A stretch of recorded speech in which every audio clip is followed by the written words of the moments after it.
All right, everyone, welcome back to Take Flight Squad episode 10, Jags versus Jets.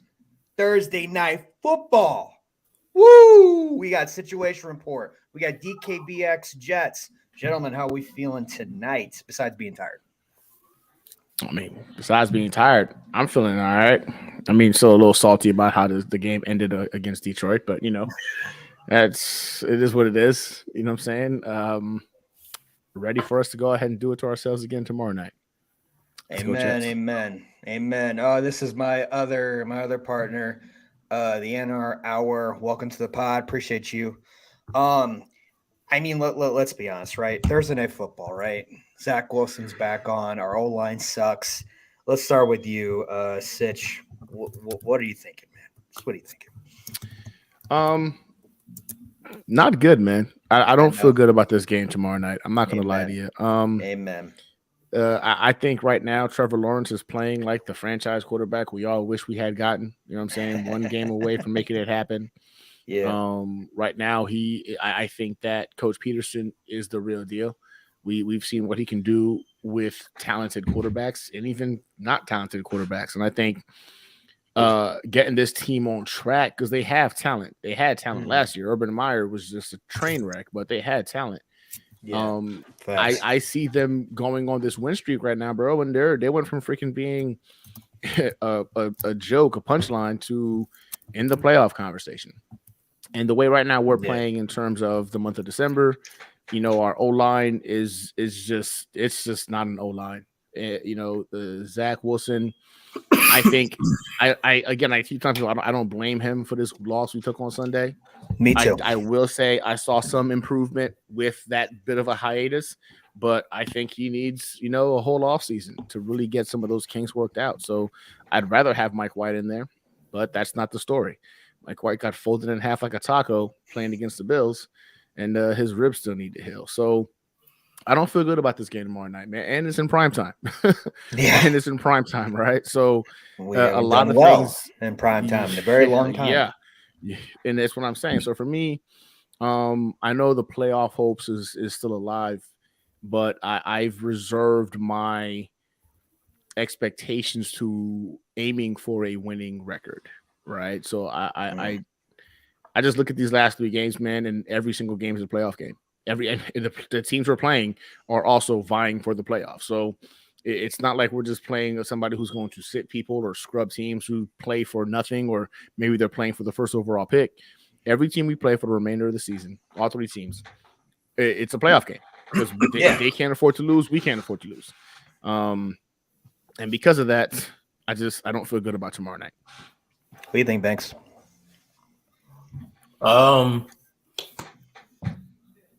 I'm still on the positive side of things with the Jets. Dropped a couple videos in between dying this week, but I had like mass amounts of conversations specifically on YouTube that it's hit or miss usually there while things are still building. But there's a lot of interesting points that came up between what I shared in the video and other people's opinions and what they knew. And a lot of what we forget is that with the loss last week, you take away a freak 4th-and-1 touchdown, you take away the special teams touchdown, and the Detroit Lions really didn't do much of anything against us. It looked solid, like offensively, defensively, and stuff. They looked solid for most of the game, but realistically, they weren't in our league. The defense shut down the offense. You take out the big play. They didn't really do a whole lot.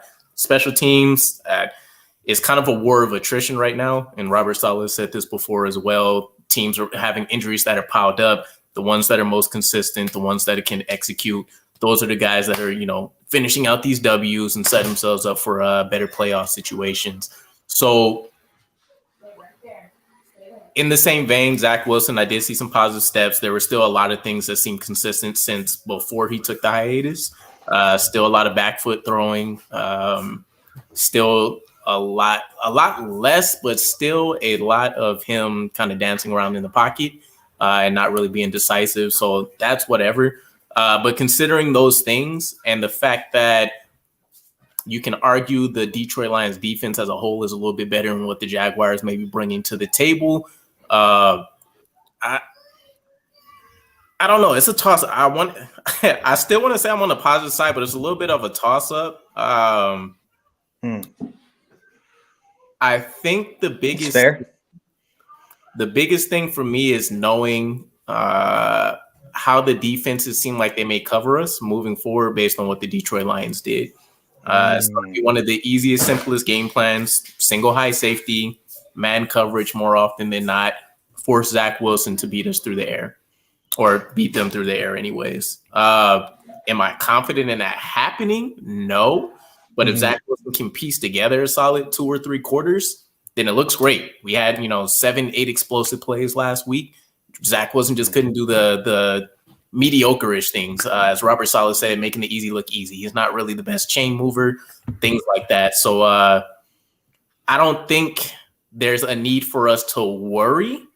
If it does, though, I'm also chalking it up to we're just dealing with a lot of shit. There's plenty of injuries going right now, and that's not an excuse. The rest of the league is dealing with it as well, but they haven't been hit in so many critical positions the way the New York Jets have.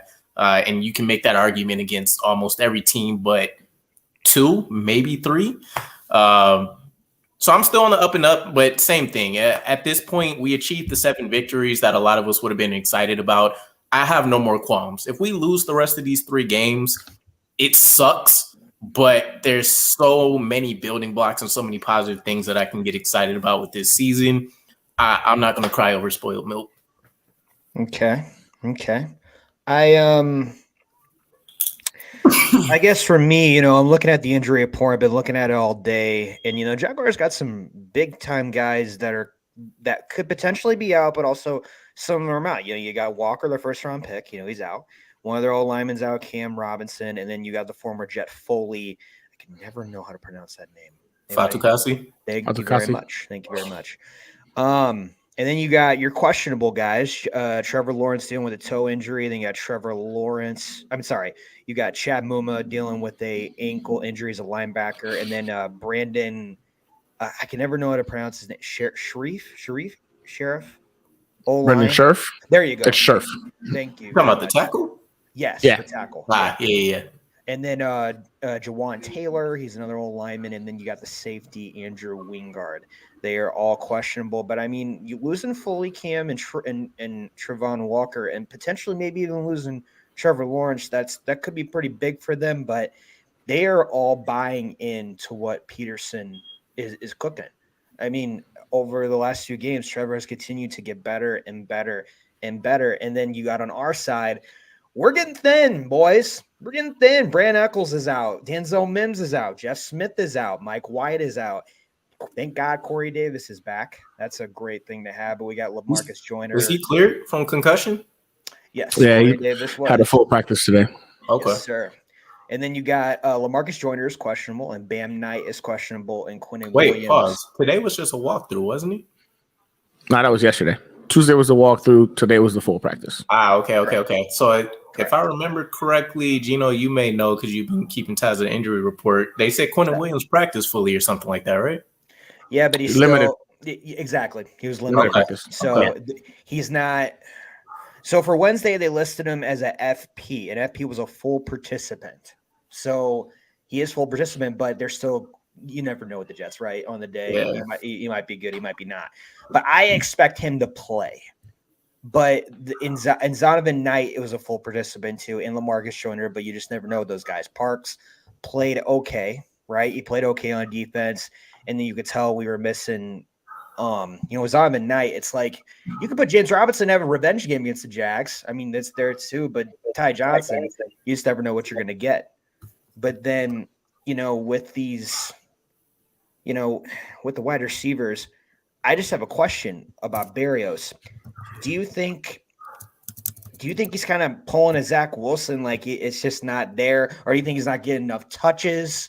Or do you think it's a consistency issue? Sitch, I'll start with you. What do you think what's going on with Berrios right now? I don't know if you can say he's not getting the opportunities. You know what I'm saying? Like, this is a guy who dropped the TD pass in Minnesota. That could have been impactful for the game. You saw him drop a pass against against the freaking Lions this past week. That could have been a big first down for us as well. Yeah. His decision making when it comes to fielding kicks has just not been the same. He hasn't had that same level of aggression. He almost seems like he's timid back there. Honestly, man, I'm significantly disappointed in what we've seen this year in Braxton Berrios. You know, this is a guy that we were all very excited that they signed last year to a big contract. Yeah. And you know what they say, man, whenever you get these guys money, you never know how they're going to go ahead and react to it. You know what I'm saying? How it's going to change them. Now is he looking at himself as somebody who's trying to, you know, okay, boom, I got this contract. I got to go ahead and make sure I protect my body. You know what I'm saying? Next contract year, I'll go ahead and go out and risk it all again. Because I think some players think like that, right? And just the way he's dropped passes, the way he's just not been the same on fielding kicks. Like he's just, he looks like he's somebody that's looking to protect himself. Vice not. I'm actually quite shocked and appalled even that he made a Pro Bowl this year. I don't know how the hell that happened. Yeah, as a backup. Yeah, if something happens, Wilson and Berrios will be the backup. And one more guy, right? Yeah, Reed. Reed, that's right. Yeah, those are the backup guys. Correct. Yeah. Yeah. So I don't know, man. I think Braxton Berrios, man, is playing for himself. I think he's playing timid football, and I think more so he's looking to protect himself, i.e. his brand. He's got this contract, you know what I'm saying? He knows next year, if he has another great year next year, he can get another contract. And I think that's where he's possibly at mentally, if I'm being honest. What do you think, Banks? I agree, but not fully. I don't think his contract was anything crazy. Very reasonable considering what he got.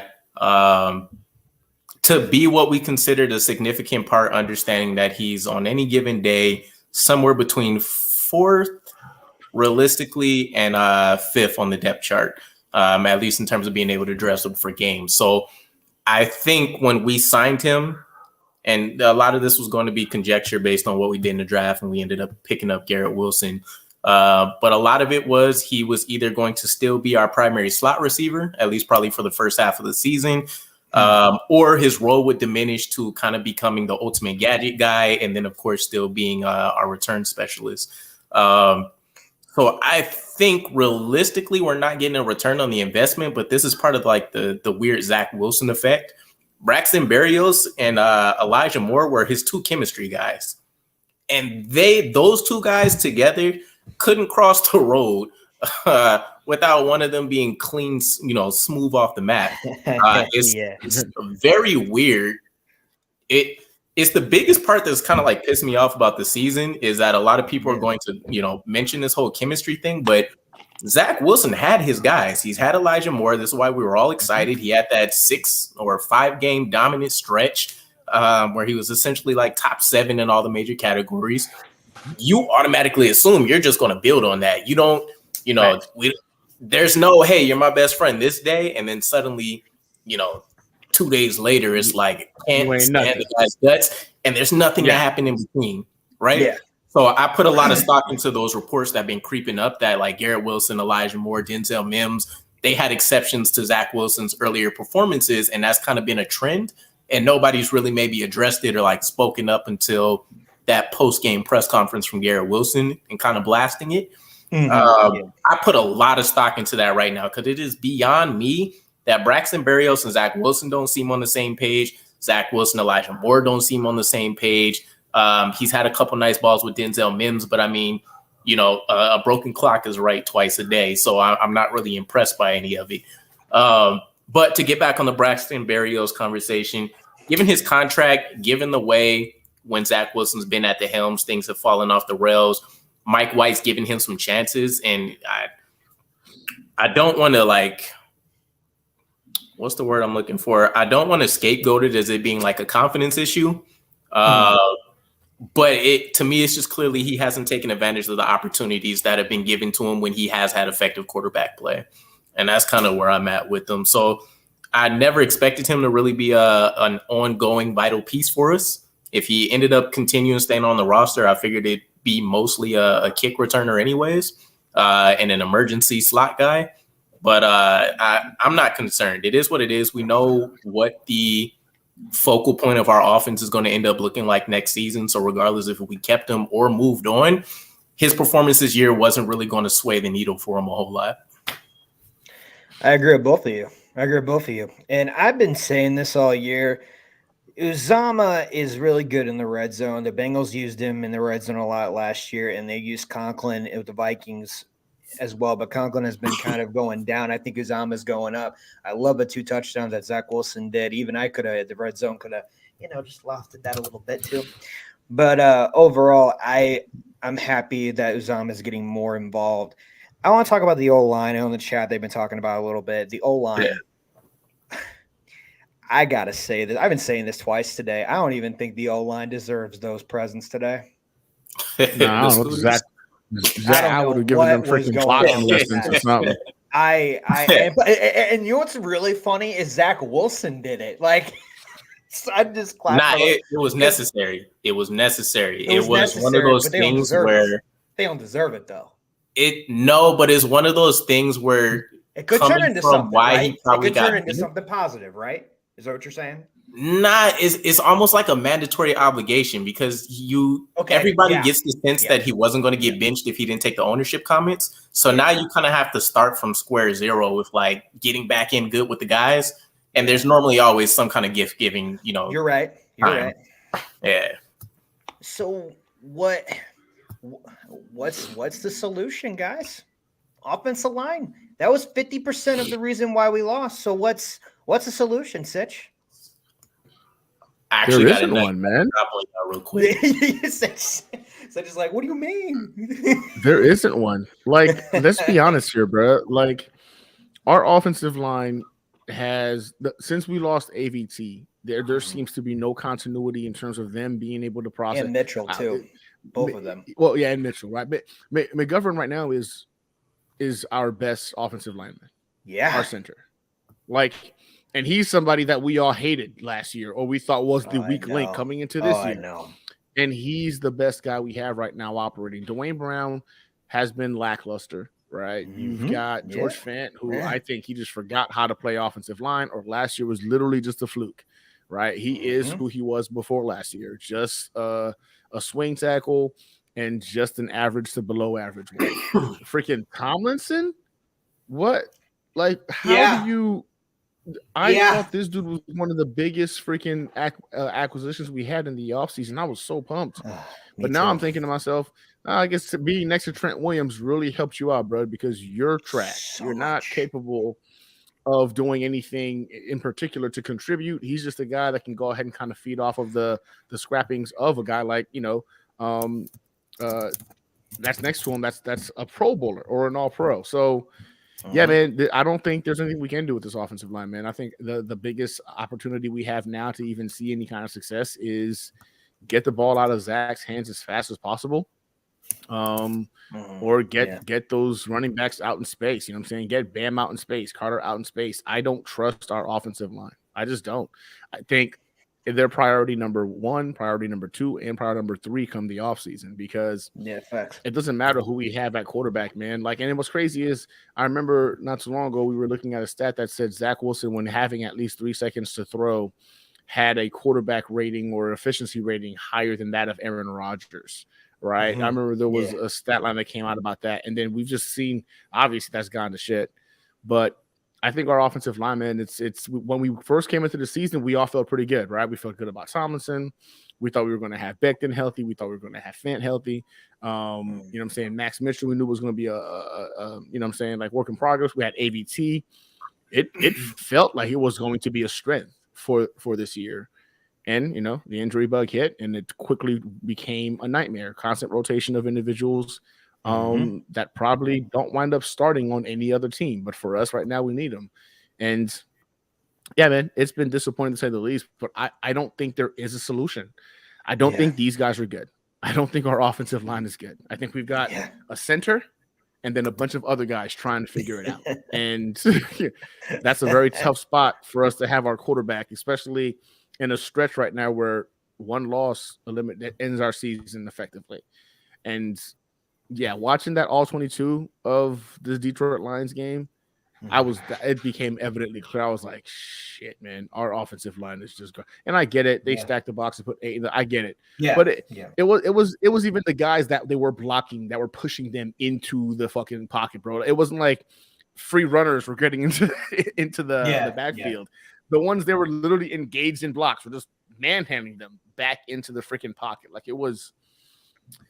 It's got to be helpless to be a quarterback back there. This is why Mike White, you know what I'm saying, had to go to the hospital for breaking 1 million ribs. You know what I'm saying? Like I don't think there's a solution. I think our solution is, listen, this offseason, offensive line is of the utmost importance, because it doesn't matter if we had freaking Patrick Mahomes back there. If he doesn't have time to operate, you know what I'm saying, what can we really expect from any quarterback and operating this offense? And I agree with GVH said in the comments, both of his comments. It's true, but that just proves what Sitch is saying and what I've been saying, what Banks has been saying. It's so messed up that Brown is playing with one arm. Tomlinson has proven that Trey Williams is an all-pro. Herbig is just, was a great waiver wire pickup. And then Fant is playing on one leg. But then we have a backup with Remmers, and we have LDT still. But, those are just they're veterans. There's no young guy in here. And like you said, McGovern's our best one, and we all didn't want him. But I agree with GVH again. Benton, props, bro. Benton, props. I mean, our O-line coach, Benton, props. Banks, what do you think about all this?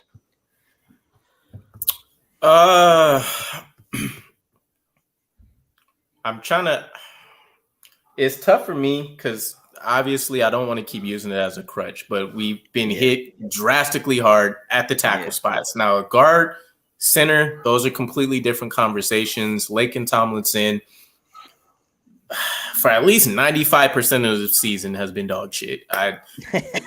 I hate when we get to the point where I feel like any of us can get a minimum contract, like an undrafted free agent contract, and go out there and be able to steal a sack against them. Like, stuff like that is absolutely ridiculous. Now, obviously, huge, not a hypothetical, huge, what's the goddamn word? Huge hyperbole, obviously. The man's 300 plus pounds, but irregardless, and in the NFL realms of things, he looks like a bottom feeder in terms of the guard position. Connor McGovern, I don't even think we bring back. I like the body of work he's put in. The first year was bad. Last year was serviceable. This year, he looks maybe slightly better than last year. But we've been trying to move on from him since, that first bad year. Ryan Jensen has been the gem of Joe Douglas's eye for years now, and it just hasn't panned out. Tom Brady kind of screwed us out of probably upgrading last year. And he's out for the season, too. Yeah. So. The other guard spot, I mean, Nate Herbig, maybe he finds his way into like a starting position. I honestly think there's going to be strong conversations about AVT being moved to tackle and potentially as a left tackle, just because we've seen his performance and you'd have to still feel high about his development there. And it doesn't have to force our hand in like the first 3 rounds of having to pick up a tackle. So in the future, I think things look somewhat great. I'm confident enough in having AVT at a spot, Nate Herbig at a spot, and Max Mitchell, and we'll have some insurance somewhere in there between. But in the terms of the right here and right now, I don't think there's a whole lot that can be done. Teams stacking the box against us, which is what the Detroit Lions did, utterly disrespectful the way they played us. 7 to 8 men in the box, 90% of the game. And they, again, as I mentioned, make Zach Wilson beat us, and we'll live with that.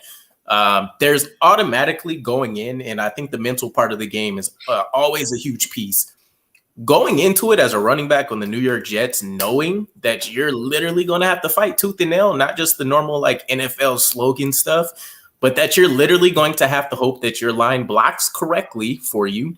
And then 2, knowing that you're going to have to force 2 or 3 guys to miss or run through them or pull off a Marshawn Lynch beast mode on every snap because it gives 2 craps about your quarterback and can't care less, even though we have a Garrett Wilson on the outside and a Corey Davis. And when I ran through it, just to give you guys a quick rundown, our top players against man coverage is Garrett Wilson, it's Corey Davis, it's Braxton Berrios, and then it is Elijah Moore. So a little mind-blowing to me, but it's not huge differences in between. So you have the guys that can win based off the percentages. Everybody ranks anywhere from the 55th best player, which was Garrett Wilson, to the 99th, which I think was Elijah Moore. So we're talking about essentially like upper tier to average number 2 wide receivers. We have a whole roster littered of them if you just want to stick to the stats. So it's kind of like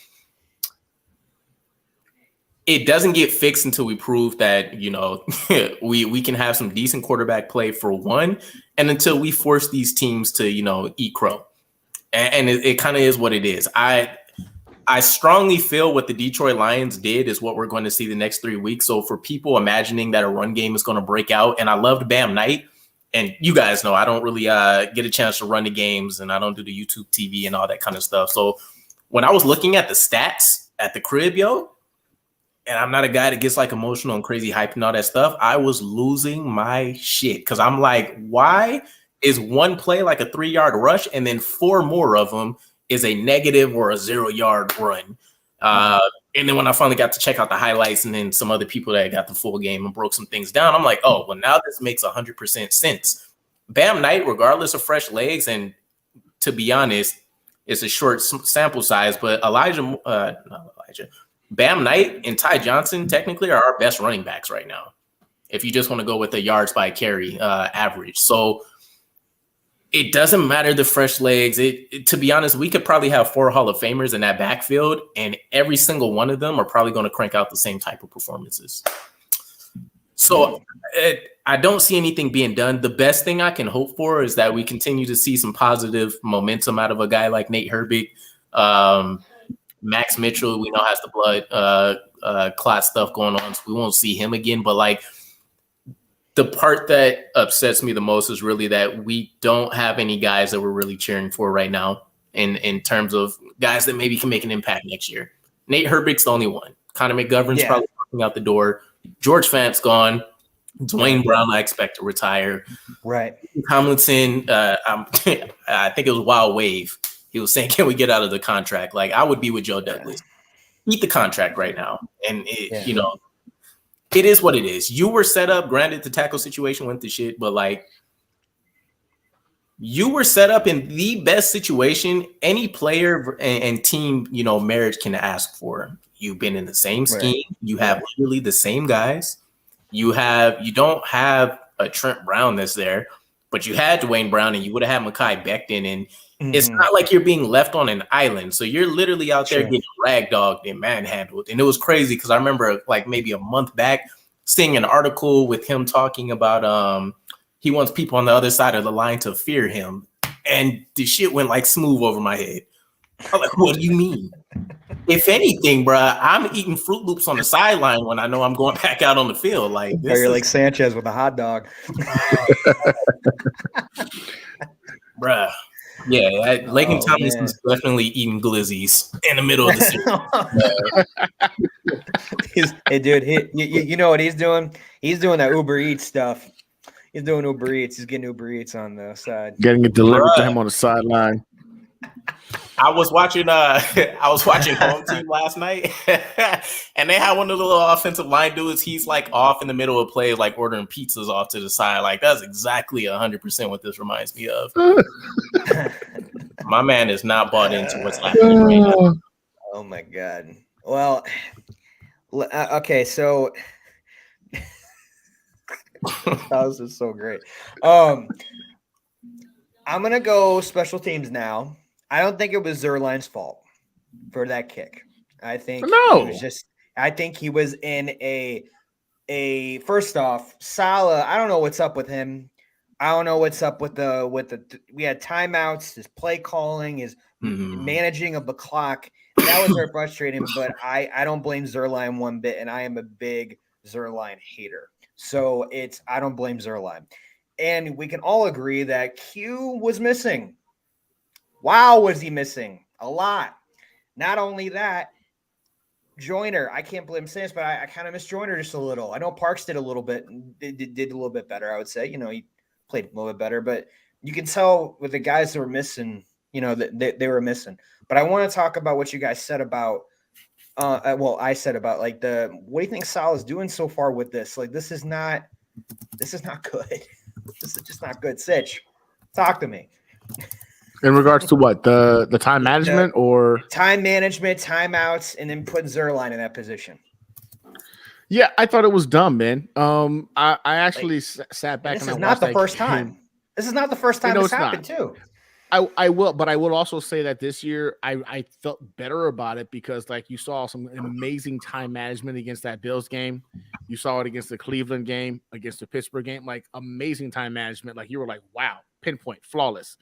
But then you do something like this, and you're like, and what after Garrett Wilson caught that first down, should have been a timeout. After Zach Wilson took that sack, should have been a timeout. You lost, and I counted it too. They lost in essence 43 seconds by not calling a timeout in one of those situations.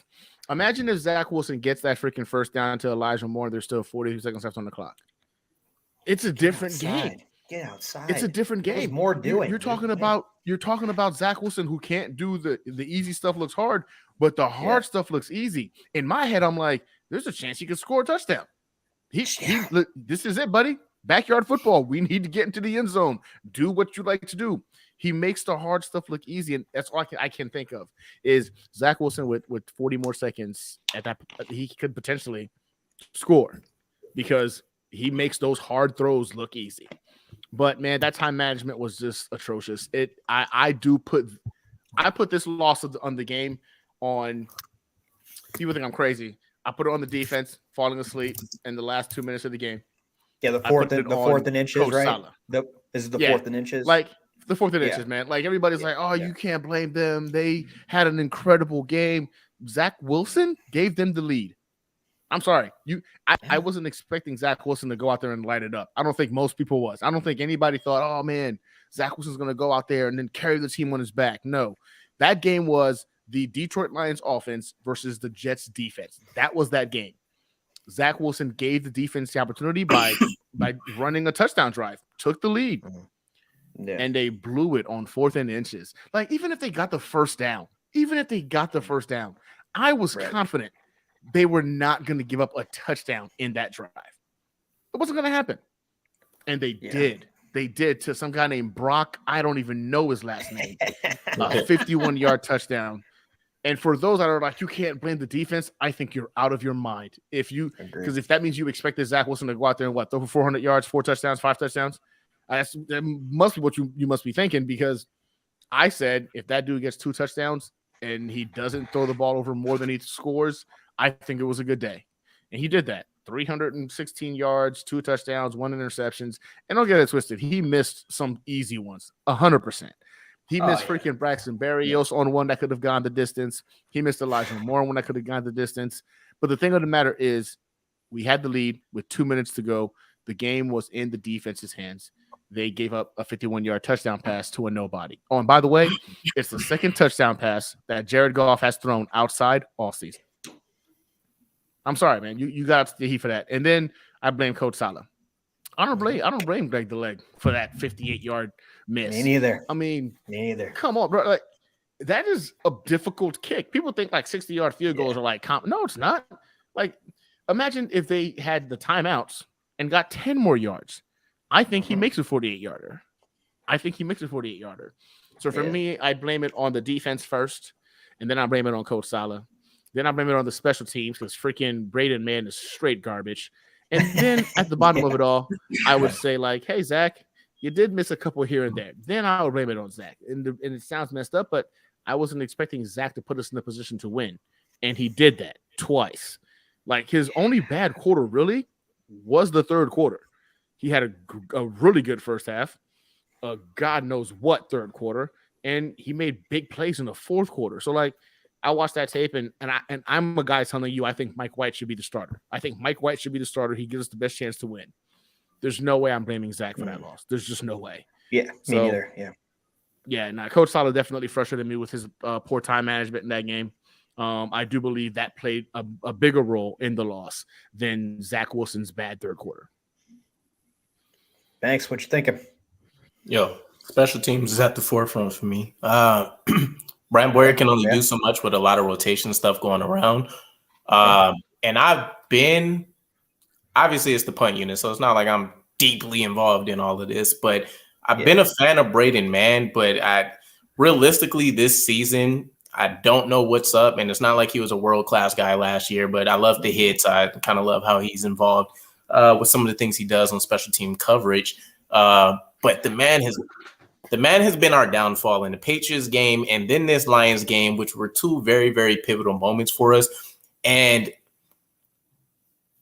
the Patriots game had some win, so there's a little bit of an excuse with that one. But at all costs, I don't understand where we're late in these games. We're, last couple minutes in the fourth quarter, and we are letting one hang loose in the air.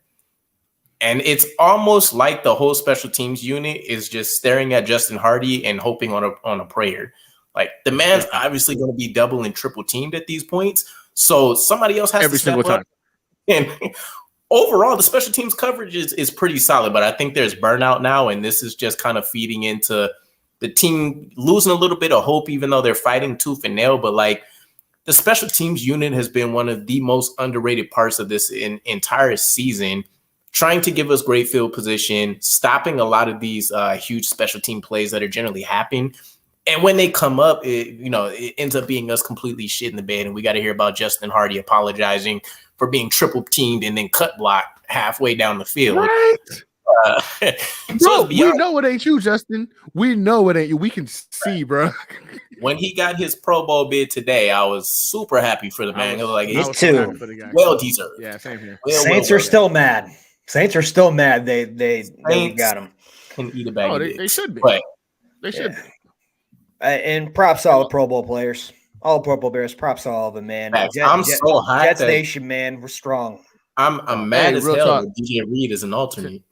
Yeah, I know. Since you brought that up, do you guys know the last time the New York Jets had a rookie Pro Bowler on the roster? Yeah, 100%. When? I don't even remember his name anymore. I want to say it was Eric McMillan or something like that, but 1988. Yep, that is correct. 1988, bro. That is insane to me. For some reason, I swore Darrelle Revis was a Pro Bowler his first year. Then I had to go back and realize he was not. He had a great year. He had a great year, but he was not Pro Bowler. No, he was not Pro Bowl caliber. Yeah. But my God, man. And what's crazy is this. No bullshit. Breece Hall would have made the Pro Bowl. Garrett Wilson, with even below average quarterback play this season, would have made the Pro Bowl. Elijah Vera Tucker would have made the Pro Bowl. In fact, I guarantee AVT, Breece Hall would have been all pros had they both stayed healthy. All pros. Yeah. Breece Hall still looks like the best running back. Obviously, I'm gonna take that back because I was the way the setup was. It made it sound like this is gonna be some a good thing. Sounds like a revolutionary idea. But Breece Hall has been by far. I think the pecking order for me has been Breece Hall. And I know it's a small size, but I'm going to slide Zonovan Knight in there. And then I'm going to say it's Michael Carter, Ty Johnson, James Robinson. That's kind of my stack ranking for this season. I think Michael Carter hasn't had the same juice, but I think the defenses weren't playing us the same way they were playing us last year. And he's not a running back that's going to be effective in a stacked box. So if you look at it from that lens, it makes sense why he's, essentially underproducing from our perspective. But yeah, we would not only have we crushed the rookie awards all season long. Only 2 people won them outside of the bye week that we had, but courtesy of Jets Twitter, we appreciate y'all. But sometimes, but the Pro Bowl, we would have been up there with the Eagles. I think we would have been just behind them. They had 6. 8. They had 6 people, 8? right? Was it 8? I think the Eagles had 8. Yeah. Yeah, they might be counting. They might be counting the alternates in that too, because I think when I looked at it, I seen the 6. But I seen somebody throw out there. We got 7 with our alternates. Yeah. If you count the alternates, we got 7, and we would have had a lot more. Bro, I think I'm telling you, man. AVT guaranteed. Breece Hall guaranteed. Yeah. Garrett Wilson with Mike White. Garrett Wilson with Mike White guaranteed. We would have had 9 Pro Bowlers, and I think 3 of them would have 3 of them would have been rookies. That's insane, bro. That's insane. Everything's insane. It's insane. I'd argue probably one of our tight ends would have made it too. Yeah, Uzama would have. Actually, I would say Uzama if we had Mike Uzama White. would have. Yeah, that's where I was going with it too. Conklin, get him out, man. I'm done with Conklin. I'm not done with Conklin. I'm not upset with them. Sorry. But here's the thing, though. We're both paying them both a lot of money. Who would you cut? Because I know we're going to keep just one of them. I'm not cutting either one. No, I'm not really? Can't cut either one of them. They're both here next year. There's a dead cap, right? But there's a dead cap. No. They're both not even because of the dead cap. There's an opt in both of their contracts next year. Yeah, that's the way Joe Douglas likes to structure things. Always does. But that's for the third year. Yeah, that's for the third year. So their third year, right? Because both got 3-year deals. 3-year deals. The third year, they both have the opt. Zama's got a 2-year deal. Did he? Uzama's got a 2-year deal. I thought he caught 3 years, 20. Conk has 3. Uzama's got a 2-year deal. Okay. Hey, look it up, Sitch. If I'm wrong, I'll admit it, but that's what I remember. Yeah, I got you. That's what I remember. That was 3 years. CJ Uzama signed a 3-year, $24 million contract with the Jets. Yeah. Okay. They both got 3-year deals. I was like, because you got to. I don't think JD doesn't like the 2-year deals. It hits the cap too hard. He likes a 3-year deal because then he can get that optional third year to go ahead and keep them or get rid of them, and it doesn't hit us in terms of the cap. So CJ got a 3-year, Conklin got a 3-year. In fact, I think everybody, with the exception of Whitehead, I think Whitehead is the only one with a 2-year deal. Yeah. The free agents we brought in this year. Yeah, everybody else got a 3. CJ got a 3. Yeah, which we I don't want to say we bought low, sold high with Whitehead. I think we were happy to get him coming off a Super Bowl team, kind of knowing the pedigree, the connections, different things like that. But we still had to understand, okay, this guy was let go for a reason. It's not 100% cap issues. Yeah. 2, a lot of the concerns once we picked him up was how does he respond to coverage? Because it hasn't looked great in a few times he's done it. And his response has mostly been, well, they haven't really asked me for it. And, when they have, it hasn't looked great. And we're kind of seeing that now. His other tendency is to try to go for the big hit, and that doesn't always work out well in his favor. So it's a little bit trickier with his contract. But I think with the tight ends, when we look at the offseason, and at least in my mind, kind of what JD might have been thinking is that we're going to throw the darts and we're going to let the roles kind of figure themselves out. CJ Uzoma is not a miss. Tyler Conklin's not a miss to me. Having Jeremy Ruckert as a developmental guy behind Kenny Yeboah, who's a great special teams dude, was the smart play. Whoever wins the receiving competition, great for them. We still have a strong number 2 tight end that can run, short and intermediate routes with them as well if we want to, do the stack thing. And then if not, just like we've been playing them earlier in the season, because we've had to, we have a fully above average to efficient pass block and run blocker in either one of them. So Tyler Conklin was probably the better bet to start the season for us. He's just more efficient as a route runner and things like that. But the yards after catch guy and what we built the offense around is CJ all day. And I think you see with Mike White operating things as intended, that's why he's looking a lot better more recently than Conklin is. But they both still have a place. It's outlandish to me for anybody to say, we cut or try to move on from either one of them. If anything, one of them takes a back seat. If Jeremy Ruckert starts to ball out next year, and I'm not upset with that either. We're talking about a position that we've invested, 50-something million? Yeah. Not total guarantees, but just overall 50 million. Yeah, the overall amount. We're it's like probably 18 million annually right now in our tight end. Yeah, that's not bad. So it's not crazy to be able to say. That's a pretty good question. I wonder if what y'all talking about regarding 2 3-year deals is about JD being near the end of his deal. Y'all think that mentality changes if he's extended? No, JVH. So the reason why he does that is because it gives him complete control and cap flexibility, right? So if the long-term deals are harder to go ahead and cut somebody, if they're not producing, in year 2 or year 3, because you gave him a 5-year deal. Yes, the cap hit, I guess you can say long-term is minimal annually, but the dead cap is still going to eat you up. If you want to cut that person, then you can't. The 3-year deal, believe it or not, I think it's the perfect It's the perfect window because the first year, boom, you're trying them out. Okay, maybe they're adjusting to the new offense or whatever. By year 2, you're a professional. We should see what you're really bringing to the table. And if you're not bringing it, he gets a clean out by year 3. But if they are loving it, you get to go ahead and just activate. It's a GM. It's his option, JD's option. So then you get to bring them back on again, and you control their rights for another renegotiation. I think it's just smart GMing with him understanding right now that they are trying to put the pieces together, and we are going to have to pay our own people at some point. So, like, case in point, like next year right now, I think Carl Lawson is gone. I think Corey Davis most likely will be gone unless he takes a huge cut. Even though I don't think $14 million is a lot of money to play a wide receiver that has been as effective as he is when he plays. The problem is in 32 games thus far, he's played in 16 of them for us. That's just, you don't see the value there. But I see us already saving $30 million by cutting Corey Davis next year and Carl Lawson. I don't see those guys being on the roster, and that's how you go from having $16 million in cap to potentially having $46 million in cap, just with 2 cuts. Well, that's one of the reasons why I think JD does the 3-year window, with that third year being an option, because gives him a clean out if need be. And in this situation, I don't think Carl Lawson's with his contract, and Corey Davis I think has when he plays. Unfortunately, he's just not playing enough. I want him back on a cheap deal. I think I do too.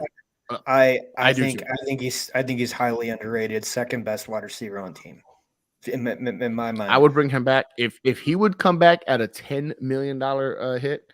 I think that's worth it. That's worth it. 100%. I think he's worth it 100%. I don't know if he's going to be willing to. What about he'll be owed? Oh, sorry. Go on. Sorry, I'm thinking. He'll be owed $15 million next year if he's on the roster. Which, by the way, puts him at like the 20-something ranked wide receiver right now, which is not bad. But when we have $16 million in cap, we have holes at the O-line position. I do think they're going to make a push for what's his name in Houston? Oh, Cooks? No. The offensive tackle. Tunzel.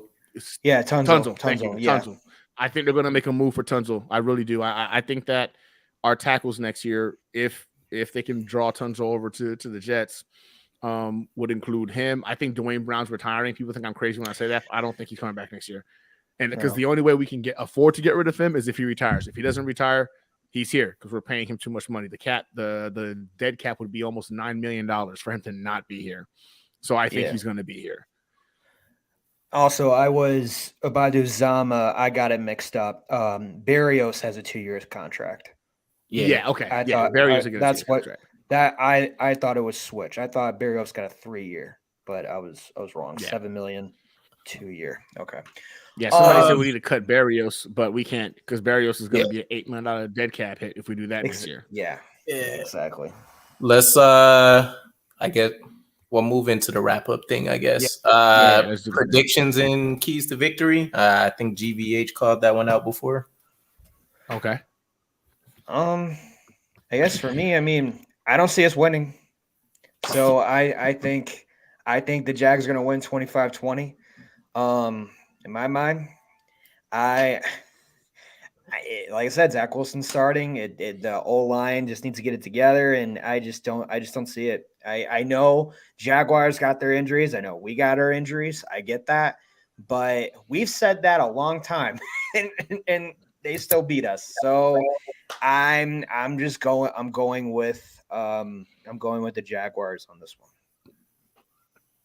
So I am also going with the Jags on this game, man. Like the only way the Jets win this game tomorrow night in prime freaking time is we need to play as perfect as we can possibly play. And we haven't seen them play perfect much this season. And Quinnen Williams being back will be huge. That can help. We're going to need 2 turnovers at a minimum to have a chance at beating the Jaguars.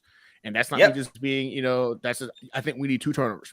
2 turnovers, I think, puts us in a position to get the W. But I'm not going to lie to you, man. I know it's a primetime game. Zach Wilson is behind a non-existent offensive line. yes, we saw him make some big, beautiful plays against Detroit, but unfortunately, the way this offense works and operates, it's the short, intermediate, rhythmic type of throws, and I don't think he's ready to do that yet. I think the reset did help him a little bit. I will be the first to admit I was impressed with his first half against Detroit. I thought to myself, "Oh wow, okay, it worked. He figured it out." But nonetheless, I think he's going to need an entire offseason before it really resonates. So for me, unfortunately, I just don't think we can go ahead and be perfect. And because of that, I have us losing this game 21-17. Yikes.